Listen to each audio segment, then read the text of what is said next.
निवडणुका सुरू झाल्या की आपल्याला काही ना काही वेगळं ऐकायला मिळतं. दूरदूरच्या घटना असतात आणि केव्हा केव्हा जवळपासही काही घडत असतं.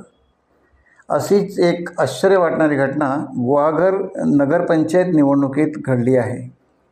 गुहागर नगरपंचायतीमध्ये एकाच प्रभागात वडील आणि मुलगा समोरासमोर निवडणूक लढवणार आहे.